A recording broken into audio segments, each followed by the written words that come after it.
മലയാള വാർത്തകളിലേക്ക് സ്വാഗതം. ആദ്യം പ്രധാന വാർത്തകൾ. പാത്തിപ്പാറ മേഖലയിൽ കാട്ടാന ശല്യം അതിരൂക്ഷം. തുടർച്ചയായ ദിവസങ്ങളിൽ ജനവാസ മേഖലയിലിറങ്ങുന്ന കാട്ടാനകൾ നിരവധി കർഷകരുടെ കൃഷികളാണ് നശിപ്പിച്ചത്.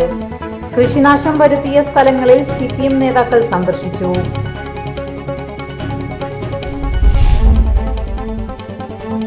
പാത്തിപ്പാറ മേഖലയിൽ കാട്ടാന ശല്യം അതിരൂക്ഷമായതിനെ തുടർന്ന് വനം വകുപ്പിനെതിരെ പ്രതിഷേധവുമായി നാട്ടുകാർ രംഗത്ത്.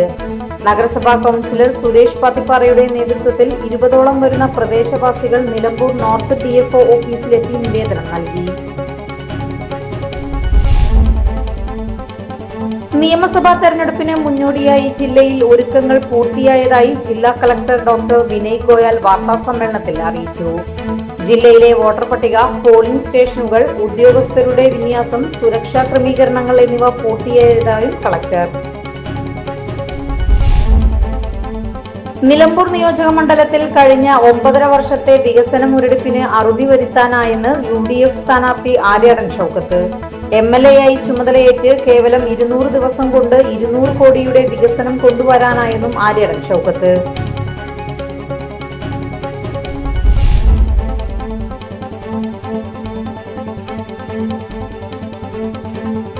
മാമ്പാട് പഞ്ചായത്ത് കൂളിക്കൽ പള്ളി റോഡിൽ സ്വകാര്യ വ്യക്തിയുടെ പറമ്പിൽ രാത്രിയുടെ മറവിൽ മാലിന്യം തട്ടി നിലമ്പൂർ പോലീസിൽ പരാതി നൽകുമെന്ന് മമ്പാട് ഗ്രാമപഞ്ചായത്ത് പ്രസിഡന്റ് ഷെമീന കാഞ്ഞിരാല.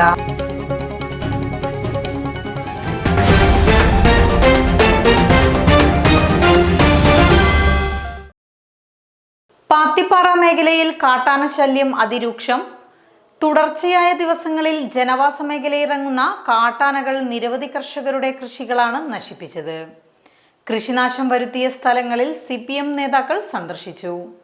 അബ്ദുള്ള താരിക്കോടൻ, മടത്തിങ്ങൽ സുധീർ, അനീഷ് ബാബു ചുങ്കത്ത് എന്നിവരുടെ നിരവധി വാഴകളാണ് കാട്ടാനകൾ നശിപ്പിച്ചത്.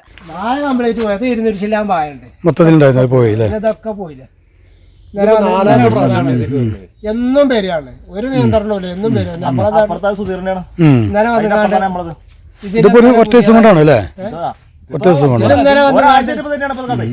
എന്നും പേരും ഒരു ചെയ്യാറി ഒരു വന്നൊരു ഫോട്ടോ എടുക്കും പോകും. അല്ലാതെ നമ്മളെ സ്ഥിതി ഇപ്പൊ എന്താണ്? ഇത്രയും ഉറുപ്പ്യ എത്രങ്ങാനും പൈസ ചെലവുണ്ട് ഇങ്ങനെ നായി കിട്ടാൻ. കൃഷി അറിയുന്നവർക്ക് അറിയാം, പൊടിക്കൊക്കെ ചെയ്ത് ചെയ്യലല്ല. അങ്ങനത്തെ അതിന്റെ ഒരു അനുഭവം ഉണ്ടാവും, അല്ലാതൊന്നുമില്ല. ഇത് പുഴയെന്ന് വെള്ളം കയറും. കാരണം മഴക്കാലത്ത് ഏകദേശം ഒക്ടോബർ മാസം കഴിയാതെ ഇവിടെ ഒന്നും ചെയ്യാൻ പറ്റത്തില്ല, വെള്ളം കയറും. ഒക്ടോബർ മാസത്തിൽ എന്തായി, നമ്മുടെ വെയിലുമായി. ആ വെയിലത്താണ് അതിജീവിച്ചിട്ട് ഈ കണ്ട രീതിയിൽ ഈ പച്ചപ്പ് ഉണ്ടാക്കിയത്. ഇത് ഒന്നരാട ആന കയറുക, നശിപ്പിക്കുക. ഇവിടെ ഈ കഷ്ടപ്പാടിന് ഈ കണ്ണീരിനുള്ളൊരു പരിഹാരം നമ്മൾക്ക് എല്ലാവർക്കും സമൂഹത്തിന്റെ ആവശ്യമാണ്. അപ്പൊ നമ്മൾ അതിന് ഇടപെട്ട് തന്നെ പറ്റും. Chanthakkunnu local secretary Mohan Joseph, branch സെക്രട്ടറിമാരായ ജയചന്ദ്രൻ, യൂനുസ് ചന്തക്കുന്ന്, ലോക്കൽ സെന്റർ അംഗങ്ങളായ മോഹനൻ, ഷൌക്കത്ത്, നഗരസഭ മുൻ കൌൺസിലർ ജംഷീദ് എന്നിവർ സ്ഥലം സന്ദർശിച്ചു.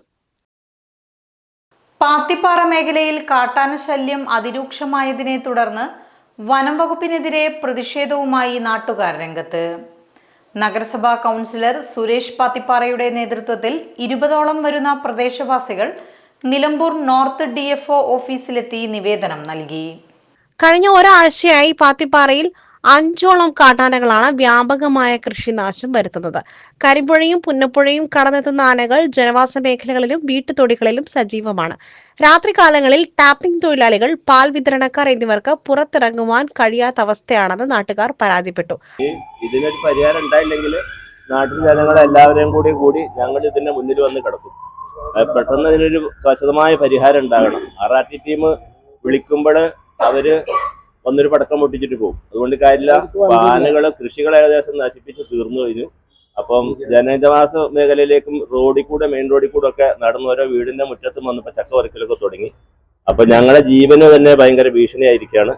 എത്രയും പെട്ടെന്ന് ശാശ്വത പരിഹാരം കാണണമെന്ന് പറഞ്ഞിട്ടുണ്ട്. DFO അത് ഏറ്റിട്ടുണ്ട്. ഇനിയില്ലെങ്കിൽ വലിയ പ്രക്ഷോഭത്തിലേക്ക് പാത്തിപ്പാറ നിവാസികൾ ഇറങ്ങിത്തിരിക്കുന്നതായിരിക്കും. ആനകളെ കാട് കയറ്റുന്നതിലെ പ്രായോഗിക ബുദ്ധിമുട്ടുകൾ DFO Dhanesh Kumar, range officer P. Sooraj എന്നിവർ നാട്ടുകാരെ അറിയിച്ചു. തിരക്കേറിയ KNG റോഡിലൂടെ വേണം ആനകളെ കാട്ടിലേക്ക് തുരത്തുവാൻ എന്നത് വലിയ വെല്ലുവിളിയാണ്. ഇതിന് പരിഹാരമായി വനപാലകരും 10 പ്രദേശവാസികളും ഉൾപ്പെടുന്ന പ്രത്യേക പ്രതിരോധ സേന രൂപീകരിക്കും. രാത്രികാലങ്ങളിൽ പെട്രോളിംഗ് ശക്തമാക്കും. വനമേഖലയോട് ചേർന്നുള്ള സോളാർ വൈദ്യുതി വേലികളുടെ നിർമ്മാണം വേഗത്തിലാക്കും. കാട്ടുപന്നികളും കാട്ടാനകളും പോലീസിന്റെ രാത്രികാല പട്രോളിംഗിന് വരെ തടസ്സമാകുന്നതായി ചർച്ചയിൽ പങ്കെടുത്ത SI തോമസ് കുട്ടി ജോസഫ് വ്യക്തമാക്കി. ശാശ്വതമായ പരിഹാരമുണ്ടായില്ലെങ്കിൽ വരും ദിവസങ്ങളിൽ ശക്തമായ സമരപരിപാടികളുമായി മുന്നോട്ടു പോകുമെന്ന് സുരേഷ് പാത്തിപ്പാറ പറഞ്ഞു. നമ്മുടെ പാത്തിപ്പാറ പ്രദേശത്ത് നിരന്തരം ആന ശല്യം രൂക്ഷമായിക്കൊണ്ടിരിക്കുകയാണ്. ഇപ്പൊ കഴിഞ്ഞ ദിവസം ഇന്നലെയും ആന വരികയും കൂടുതൽ കൃഷികൾ നശിപ്പിച്ചുകൊണ്ടിരിക്കുക. അത് ജനവാസ മേഖലയിലാണ് ആന വരുന്നത് എന്നുള്ളതാണ് ഏറ്റവും വലിയ പ്രയാസം. ഭാവിയിൽ നാളെ അല്ലെങ്കിൽ മറ്റന്നാളായിട്ട് ജനങ്ങൾക്ക് ഭീഷണിയാവുന്ന രീതിയിലാണ് ഈ ആനശല്യം. നിരന്തരമായി നമ്മൾ ഈ ഡിപ്പാർട്ട്മെന്റുമായി ബന്ധപ്പെടുകയും വേണ്ട സഹായം ചെയ്യാമെന്ന് പറയുകയും ഉണ്ടായെങ്കിലും കാര്യമായ ഒരു സംരക്ഷണം നമുക്ക് ലഭിച്ചിട്ടില്ല എന്നുള്ളതാണ്. ഇന്ന് DFOനെ കണ്ട് നമ്മൾ കാര്യങ്ങൾ അവരെ കൃത്യമായി ബോധ്യപ്പെടുത്തി. റേഞ്ച് ഓഫീസർ ഉണ്ടായിരുന്നു. അവർ പറഞ്ഞിരിക്കുന്നത് നിരന്തരം ഒരു സേനയെ തന്നെ അവിടെ വിന്യസിച്ചുകൊണ്ട് രാത്രികാലങ്ങളിൽ പട്രോളിംഗ് നടത്താം എന്നുള്ളതും, അതുപോലെ അവിടുത്തെ യുവാക്കളെ കൂട്ടിക്കൊണ്ട് ഒരു കമ്മിറ്റി രൂപീകരിച്ചുകൊണ്ട് അവിടുത്തെ ഈ ആനശല്യത്തിന് വേണ്ടിയുള്ള പ്രവർത്തനം ഊർജിതമാക്കാം എന്നുള്ളതാണ് ഇപ്പോൾ നമുക്ക് കിട്ടിയിട്ടുള്ള നിർദ്ദേശം. അതിൻ്റെ അടിസ്ഥാനത്തിലാണ് ഇപ്പോൾ ഞങ്ങൾ നാട്ടുകാരെല്ലാവരുമാണ് ഇപ്പോൾ ഈ പ്രദേശവാസികളാണ് ഇപ്പോൾ എല്ലാവരും കൂടിയാണ് ഇപ്പോൾ ഇവിടെ വന്നിട്ടുള്ളത്. കർഷകരും ഉണ്ട്. കർഷകരെ ഏറ്റവും കൂടുതൽ ദുരിതത്തിലാണ്. അപ്പോൾ ഇതിനൊരു ശാശ്വതമായ പരിഹാരം കാണാം എന്നുള്ളതാണ് ഇപ്പോൾ DFOയിൽ നിന്ന് കിട്ടിയിട്ടുള്ള നിർദ്ദേശം. മുസ്തഫ പുലിക്കുന്നൽ, ഗനി തുടങ്ങിയവർ പ്രതിഷേധത്തിന് നേതൃത്വം നൽകി. നിയമസഭാ തെരഞ്ഞെടുപ്പിന് മുന്നോടിയായി ജില്ലയിൽ ഒരുക്കങ്ങൾ പൂർത്തിയായതായി ജില്ലാ കളക്ടർ ഡോക്ടർ വിനയ് ഗോയൽ വാർത്താസമ്മേളനത്തിൽ അറിയിച്ചു. ജില്ലയിലെ വോട്ടർ പട്ടിക, പോളിംഗ് സ്റ്റേഷനുകൾ, ഉദ്യോഗസ്ഥരുടെ വിന്യാസം, സുരക്ഷാ ക്രമീകരണങ്ങൾ എന്നിവ പൂർത്തിയായതായും കളക്ടർ അറിയിച്ചു. നമ്മുടെ അസംബ്ലി ഇലക്ഷൻ 2026 സംബന്ധിച്ച് മലപ്പുറം ജില്ലയിൽ എല്ലാ പ്രിപ്പറേഷൻസ് ഇപ്പോൾ നന്നായിട്ട് മുന്നോട്ട് പോകുന്നുണ്ട്. ഇന്നലെ നമ്മുടെ സ്ക്രൂട്ടിനിയൊക്കെ കഴിഞ്ഞു. നമ്മുടെ 216 നോമിനേഷൻസ് ആണ് റിസീവ് ചെയ്തത്. അപ്പോൾ വാലിഡ് നോമിനേഷൻസ് 137 ആണ്. അതെല്ലാം പ്രോപ്പറായിട്ട് കഴിഞ്ഞു. നമ്മുടെ ഇതിൻ്റെ പകരം നമ്മുടെ പോളിംഗ് ബൂത്തിൻ്റെ പോളിംഗ് സ്റ്റേഷൻസിൻ്റെ എണ്ണം 3682 ആയിരുന്നു. അതിൻ്റെ പകരം 7 ഓക്സിലറി പോളിംഗ് സ്റ്റേഷൻസും കൂടി അതിൻ്റെ അപ്രൂവൽ നമുക്ക് കിട്ടിയതാണ് ഇലക്ഷൻ കമ്മീഷൻ ഓഫ് ഇന്ത്യ വഴി. So total number of polling booth നമ്മുടെ ജില്ലയിൽ 3687 ആണ്. നമ്മുടെ ഈ പോളിംഗ് ബൂത്തിൻ്റെ വൾനറബിലിറ്റി മാപ്പിംഗ് ഒരു എക്സസൈസ് ഉണ്ട്. അത് നമുക്ക് ഓൾറെഡി കംപ്ലീറ്റ് കഴിച്ചു. അത് 15 ലൊക്കേഷൻസ് ആണ് നമ്മുടെ വൾനറബിൾ ഏരിയാസ്. 43 പോളിംഗ് ബൂത്ത് നമുക്ക് ക്രിട്ടിക്കൽ പോളിംഗ് ബൂത്ത് ആ രീതിയിൽ സ്ഥാപിച്ചു. അതിൽ നമുക്ക് എക്സ്ട്രാ സെക്യൂരിറ്റി ഡിപ്ലോയ്മെൻറ്റും നമ്മുടെ CAPFൻ്റെ ജവാനൊക്കെ ഇവിടെ നമുക്ക് സ്റ്റേഷൻ ചെയ്യാം. EVM സംബന്ധിച്ച് നമ്മുടെ ഓൾറെഡി ഫസ്റ്റ് റാൻഡമൈസേഷൻ കഴിഞ്ഞു. കഴിഞ്ഞിട്ട് നമ്മുടെ ട്രെയിനിങ് സംബന്ധിച്ച് എല്ലാ മണ്ഡലത്തിൽ 15 ഇലക്ട്രോണിക് വോട്ടിംഗ് മെഷീൻ ഓൾറെഡി കൊടുത്തു. ഇപ്പോൾ ഇന്നലെ മുതൽ എല്ലാ മണ്ഡലത്തിൽ നമ്മുടെ ട്രെയിനിങ് ഒക്കെ തുടങ്ങിയത്. പോളിംഗ് പാർട്ടിൻ്റെ ഫസ്റ്റ് റാൻഡമൈസേഷൻ നമുക്ക് ഓൾറെഡി കഴിഞ്ഞു. കഴിഞ്ഞിട്ട് നമ്മുടെ പ്രിസൈഡിംഗ് ഓഫീസറും ഫസ്റ്റ് പോളിംഗ് ഓഫീസർ അതിൻ്റെ ട്രെയിനിങ് ഓൾറെഡി സ്റ്റാർട്ട് ചെയ്തു. ജില്ലയിലെ ആകെ വോട്ടർമാരുടെ എണ്ണം 36,32,210 ആണ്. ഇതിൽ 18,19,198 പുരുഷന്മാരും 18,12,974 സ്ത്രീകളും 38 ട്രാൻസ്ജെൻഡർ വോട്ടർമാരും ഉൾപ്പെടുന്നു. 29,796 പേർ ഭിന്നശേഷി വോട്ടർമാരും 41,962 പേർ പ്രവാസി വോട്ടർമാരുമാണ്. 1,11,463 യുവ വോട്ടർമാരും 1,831 സർവീസ് വോട്ടർമാരും ജില്ലയിലുണ്ട്. ജില്ലയിലാകെ 3,682 പോളിംഗ് സ്റ്റേഷനുകളാണുള്ളത്. 80 വനിതാ സൗഹൃദ ബൂത്തുകളും 48 മാതൃകാ പോളിംഗ് സ്റ്റേഷനുകളും തയ്യാറാക്കിയിട്ടുണ്ട്. 3 ബൂത്തുകൾ ഭിന്നശേഷിക്കാരാണ് നിയന്ത്രിക്കുക. 15 ഇടങ്ങളിലായി 43 ബൂത്തുകൾ പ്രശ്നബാധിത ബൂത്തുകളായി രേഖപ്പെടുത്തിയിട്ടുണ്ട്. 5,172 വീതം പ്രിസൈഡിംഗ് ഓഫീസർമാരും ഫസ്റ്റ് പോളിംഗ് ഓഫീസർമാരും 10,344 പോളിംഗ് ഓഫീസർമാരുമടക്കം 20,688 പോളിംഗ് ഉദ്യോഗസ്ഥരെ ആദ്യഘട്ട റാൻഡമൈസേഷൻ കഴിഞ്ഞപ്പോൾ തിരഞ്ഞെടുത്തു. 29-നാണ് രണ്ടാം ഘട്ട റാൻഡമൈസേഷൻ. പോളിംഗ് ഉദ്യോഗസ്ഥർക്കുള്ള ഒന്നാം ഘട്ട പരിശീലനം മാർച്ച് 24 മുതൽ 28 വരെ നടക്കും. ഗ്രൂപ്പ് പരിശീലനം മാർച്ച് 31-ന് നിശ്ചയിച്ചിട്ടുണ്ട്. തിരഞ്ഞെടുപ്പ് ചട്ടലംഘനങ്ങൾ തടയുവാൻ വിപുലമായ സംവിധാനങ്ങളാണ് ഒരുക്കിയിട്ടുള്ളത്. ഓരോ മണ്ഡലത്തിലും 9 വീതം ആകെ 144 ഫ്ലൈയിംഗ് സ്ക്വാഡുകളും 144 സ്റ്റാറ്റിക് സർവേലൻസ് സംഘങ്ങളെയും നിയോഗിച്ചിട്ടുണ്ട്. 32 ആന്റി ഡിഫേസ്മെന്റ് സ്ക്വാഡുകളും ജില്ലയിലുണ്ട്. ഇതുകൂടാതെ 6 പൊതുനിരീക്ഷകരും 4 ചെലവ് നിരീക്ഷകരും 1 പോലീസ് നിരീക്ഷകനും ജില്ലയിൽ ക്യാമ്പ് ചെയ്യുന്നുണ്ട്.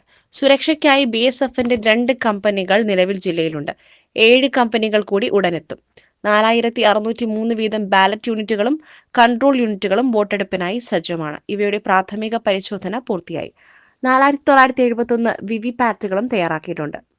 4971 വിവിപാറ്റുകളും തയ്യാറായിട്ടുണ്ട്.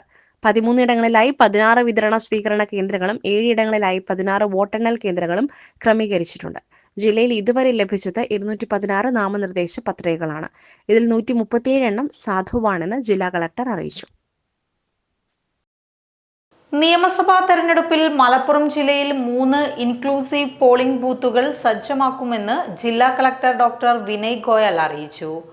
ഓരോ ബൂത്തിലും കുറഞ്ഞത് 2 വീൽചെയറുകൾ വീതവും സഹായത്തിനായി പ്രത്യേക പരിശീലനം ലഭിച്ച വോളണ്ടിയർമാരുടെ സേവനവും ഉണ്ടാകും.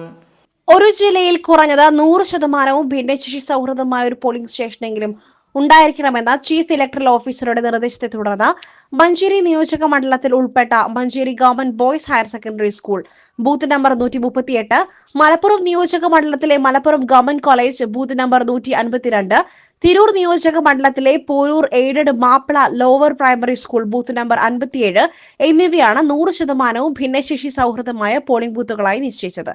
വിവിധ വകുപ്പുകൾ സഹകരണത്തോടെയാണ് ഈ സംവിധാനം ഒരുങ്ങുന്നത്. ഇൻക്ലൂസീവ് പോളിംഗ് ബൂത്തുകളുടെ ഏകോപനത്തിനായി NHM DPM doctor TN Anoop, ജില്ലാ സാമൂഹ്യനീതി ഓഫീസർ സമീർ മച്ചിങ്ങൻ എന്നിവരെ നോഡൽ ഓഫീസർമാരായി ജില്ലാ കളക്ടർ നിയമിച്ചു. പലവിധ ശാരീരിക വെല്ലുവിളികൾ നേരിടുന്നവർക്ക് സൗകര്യപ്രദമായ രീതിയിലാണ് ഇൻക്ലൂസീവ് ബൂത്തുകൾ ഒരുങ്ങുന്നത്. ഓട്ടിസം, മറ്റ് ഭൗതിക വെല്ലുവിളികൾ നേരിടുന്നവർക്കായി ബഹളങ്ങളിൽ നിന്നും മാറി പ്രത്യേക കാം സോൺ അഥവാ ഇൻസെൻസറി ഫ്രണ്ട്ലി പോളിംഗ് സോൺ ഒരുക്കും. ഓസ്ട്രേലിയൻ മാതൃകയിൽ തയ്യാറാക്കുന്ന ഇവിടെ ശബ്ദം കുറഞ്ഞ അന്തരീക്ഷവും ഫിഡ്ജറ്റ് ടൂളുകൾ അടങ്ങിയ സെൻസറി കിറ്റുകളും ലഭ്യമായിരിക്കും. വീൽ ചെയർ ഉപയോഗിക്കുന്നവർക്കായി 720 മുതൽ 800 മില്ലിമീറ്റർ ഉയരത്തിൽ ക്രമീകരിക്കാവുന്ന ടേബിളുകളും വോട്ടിംഗ് മെഷീന് മുകളിൽ 300 ലക്സ് പ്രകാശവും ഉറപ്പാക്കും. കാഴ്ച പരിമിതിയുള്ളവർക്ക് വോട്ടിംഗ് മെഷീനിലേക്ക് തടസ്സമില്ലാത്ത സ്പർശന പാത, വലിയ അക്ഷരത്തിലുള്ള വോട്ടർ സ്ലിപ്പുകൾ, മാഗ്നിഫയിങ് ഷീറ്റുകൾ എന്നിവ ലഭ്യമാക്കും. ശ്രവണ സംസാര പരിമിതിയുള്ളവർക്ക് ഇന്ത്യൻ സൈൻ ലാംഗ്വേജ് പോസ്റ്ററുകളും മലയാളം ആംഗ്യഭാഷയിലുള്ള വീഡിയോ ഗൈഡുകളും പോളിംഗ് സ്റ്റേഷനുകളിൽ ഉണ്ടാകും. ഭിന്നശേഷിക്കാർക്ക് വരി നിൽക്കാതെ തന്നെ വോട്ട് ചെയ്യുവാൻ പ്രത്യേക ടോക്കൺ സമ്പ്രദായം ഏർപ്പെടുത്തും. കൂടാതെ ലളിതമായ മലയാളത്തിൽ തയ്യാറാക്കിയ ചിത്രങ്ങൾ ഉൾപ്പെടുത്തിയ വോട്ടിംഗ് ഗൈഡും വോട്ടർമാർക്ക് ആവശ്യപ്പെടാം. അന്താരാഷ്ട്ര മാനദണ്ഡങ്ങൾ പാലിച്ചുകൊണ്ട് എല്ലാവരെയും ഉൾക്കൊള്ളുന്ന ഒരു ജനാധിപത്യ പ്രക്രിയ ഉറപ്പാക്കുകയാണ് ഈ പദ്ധതിയിലൂടെ സർക്കാർ ലക്ഷ്യമിടുന്നത്. ഇൻക്ലൂസീവ് പോളിംഗ് ബൂത്തുകളുടെ അവലോകനവുമായി ബന്ധപ്പെട്ട ജില്ലാ കളക്ടർ ഡോക്ടർ വിനയ് ഗോയലിന്റെ അധ്യക്ഷതയിൽ കളക്ടറുടെ ചേംബറിൽ ചേർന്ന യോഗത്തിൽ election deputy collector Jayasree S Warrier, DMO doctor TK Jayanthi, deputy DMO doctor A Shibulal, inclusive polling booth nodal ഓഫീസർമാർ, വിവിധ വകുപ്പ് പ്രതിനിധികൾ എന്നിവർ സംബന്ധിച്ചു. നിലമ്പൂർ നിയോജക മണ്ഡലത്തിൽ കഴിഞ്ഞ 9.5 വർഷത്തെ വികസന മുരടിപ്പിന് അറുതി വരുത്താനായെന്ന് UDF സ്ഥാനാർത്ഥി ആര്യാടൻ ഷൗക്കത്ത്. MLA ആയി ചുമതലയേറ്റ് കേവലം 200 ദിവസം കൊണ്ട് 200 കോടിയുടെ വികസനം കൊണ്ടുവരാനായി. നിലമ്പൂർ മുനിസിപ്പൽ UDF കൺവെൻഷനിൽ സംസാരിക്കുകയായിരുന്നു അദ്ദേഹം. എനിക്ക് നിങ്ങളോട് പറയാനുള്ളത്, എന്നെപ്പോ നിങ്ങൾക്ക് പരിചയപ്പെടുത്തണ്ട, നിങ്ങളെ ആരും എനിക്ക് പരിചയപ്പെടുത്തണ്ട. എല്ലാവരും വളരെ വിശദമായി പരസ്പരം അറിയാവുന്നവരാണ്. നിങ്ങൾ എന്നെ പഞ്ചായത്തിന്റെ പ്രസിഡന്റാക്കി, നിങ്ങൾ എന്നെ മുനിസിപ്പാലിറ്റിയുടെ ചെയർമാനാക്കി, അത് കഴിഞ്ഞ് 8 മാസം മുൻപ് നിങ്ങൾ എന്നെ MLA ആക്കി. ഞാൻ പൂർണ്ണമായിട്ടും നിങ്ങൾക്ക് കടപ്പെട്ടയാണ്. കിട്ടുന്ന സമയം കൊണ്ട് പരമാവധി പുറത്തെടുക്കാൻ നമ്മൾ ശ്രമിക്കും. നിങ്ങൾക്കറിയാം, 8 മാസമാണ് എനിക്ക് ലഭിച്ചത്. അതിൽ 1 മാസക്കാലം നിങ്ങൾക്ക് വേണ്ടി പ്രവർത്തിക്കാനും പ്രോട്ടോകോളുള്ള പഞ്ചായത്ത് തെരഞ്ഞെടുപ്പായിരുന്നു. അത് കഴിച്ച 7 മാസമാണ് ഗവൺമെന്റ് ഉത്തരവുകൾ ലഭിക്കാനുള്ള അവസരമുണ്ടായത്. തന്നെ പഞ്ചായത്ത് പ്രസിഡന്റ് മുനിസിപ്പൽ ചെയർമാനും MLA-യും ആക്കിയത് നിലമ്പൂരിലെ ജനങ്ങളാണ്. തന്നെ തെരഞ്ഞെടുത്തതിന്റെ പേരിൽ നിരാശപ്പെടേണ്ടി വരില്ലെന്നും വ്യക്തമാക്കി. Convention municipal chairperson Padmini Gopinath ഉദ്ഘാടനം ചെയ്തു. UDF ചെയർമാൻ കൂമഞ്ചേരി നാണിക്കുട്ടി അധ്യക്ഷത വഹിച്ചു. ഗോപിനാഥ് മുഖ്യപ്രഭാഷണം നടത്തി. VA Kareem, Paloli Mehaboob, advocate Sherry George, MK Balakrishnan, Mumtaz Babu, Saly Biju, Ahammed Kutty, Sameer Pulikkal തുടങ്ങിയവർ സംസാരിച്ചു. മമ്പാട് പഞ്ചായത്ത് കൂളിക്കൽ പള്ളി റോഡിൽ സ്വകാര്യ വ്യക്തിയുടെ പറമ്പിൽ രാത്രിയുടെ മറവിൽ മാലിന്യം തട്ടി.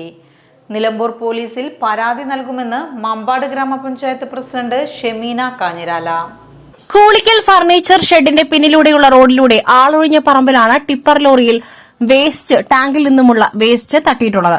പരിസരവാസികളുടെ പരാതിയെ തുടർന്ന് പഞ്ചായത്ത് പ്രസിഡന്റ് ഷമീന കാഞ്ഞിരാലയുടെ നിർദ്ദേശപ്രകാരം vice president Nishad Paloli, health inspector Shameer എന്നിവർ സ്ഥലം സന്ദർശിച്ചു.